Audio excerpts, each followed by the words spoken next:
Hey, what's up you guys? This is Rob from A Gay Guy Plays, and today we're going to unload on the Grineer with the Aklex in an Overkill edition of the Quickdraw. So as many of you may have noticed, DE was on a bit of a spree for creating secondary versions of many popular primary weapons, like the Ballistica and the Paris, the Cesta and the Supra, the Spectra and the Flux Rifle, etc, etc. Get what I'm talking about, right? Yeah, good. Well, once I got my hands on the Aklex, I was convinced that it was a dual secondary version of one of my well-loved weapons in game, the Vectis. Whether or not that's a fact, I definitely found myself getting a little carried away with the twins. You can pick up the Aklex's blueprint in the market for 20,000 credits, or for the wallet warriors out there, you can pick it up for 190 plat. Now, if you weren't familiar with the Lex, the easiest way for me to explain it to you is that it's basically Warframe's version of the Desert Eagle. It's incredibly accurate, deals a butt ton of damage, but has a horrific recoil. And as with all dual versions, the Aklex does suffer from a longer reload and takes a slight hit to its accuracy. But to be honest, the increased fire rate and clip size more than make up for it. Think of it as a less powerful version of the Vectis, that you can fire more often, in fact 12 times more often. Now, if you take a close look at how the physical damage is divvied, you'll find that above all it's a puncture-focused weapon, making it exceptional at taking down armored or robotic targets. So basically, we have a weapon that is meant for long range, that has a pretty decent accuracy, and is made to puncture armor. Now, if the light bulb hasn't already gone off in your head, the Aklex, at least in my eyes, is an amazing weapon for clearing out rooms of Grineer. My only issue with it is that it needed a good chunk of Forma in order to get it to where I wanted it to be. Now, I thought it was completely worth it, while some of my clanmates told me it was a bit overkill. Let's jump into the build. As always, we start with the base increasing mods, in this case a Hornet Strike and No Return. Now, I didn't include the Magnum Force in this build for a couple of reasons. Number one, it reduces accuracy, and as I'm building this as a pseudo-snipe weapon, altering accuracy isn't the greatest of ideas. And number two, increasing the puncture damage on the twins is more important than the overall base, as the Grineer take 50% bonus damage from it.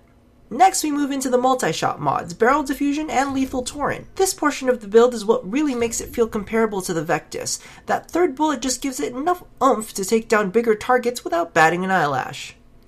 Next, we get into our elemental mods, combining pathogen rounds with convulsion to create corrosive elemental damage.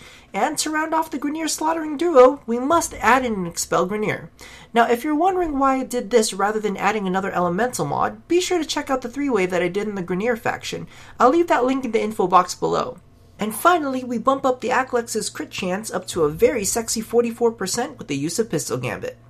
Now, while you could swap out pathogen rounds for Deep Freeze and No Return for Ice Storm to press the magnetic element for a Corpus build, its chunky puncture damage does suffer versus shields, and since the crewmen don't get headshot bonuses, the Aklex does lose a bit of its luster. And I still wouldn't recommend it versus the Infested, even if you added Heated Strike to create gas damage, as now we're dealing with the actual mechanics of the weapon. Unless you're using it to snipe down Ancients, it does get a bit tough to target when everything is running and leaping at you. So, at the end of the day, I honestly spent 5 Forma just because I love killing the Grineer so much. Now, speaking of things I love, and in this case I don't love, let's get to the gay factor.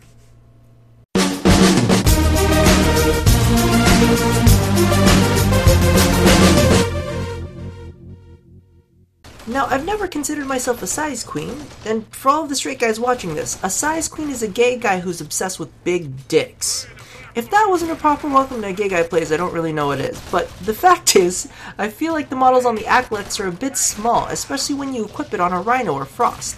And I definitely feel like the Embolus and Vasto suffer from the same issue. It's just a little deceiving when such a small weapon can crit for 8 to 10k damage 3 times over. But then again, I guess they were right when they said it's not always about the size, but rather how you mod it. Now let's get back to the quick draw. So if 5 Forma and a special Overkill episode hasn't expressed how much I enjoy this weapon, I'm not sure what will. Some of my favorite Warframe synergies for this are Saren and Loki due to their ability to bait out enemies using Decoy and Molt, as well as Vauban and his Bastille because let's face it, if anyone's going to be able to set up a good snipe shot, it'll be Vauban. Now, if you're a fan of the sniper playstyle or just want to keep a nice long-range weapon at your hip while you tear into your enemies via melee or shotguns, the Aklex is definitely a great choice. So thank you for watching this episode of the Quickdraw. Now I do plan on doing some standalone episodes of the Overkill, but it will be limited only to weapons that I've fallen in love with, as I'm not going to dump butt tons of Forma into weapons that I don't like.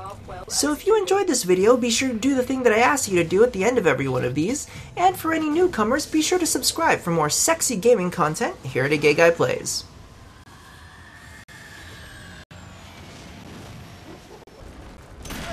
Oh, no more annotations. I hate annotations. Damn it, 2.0.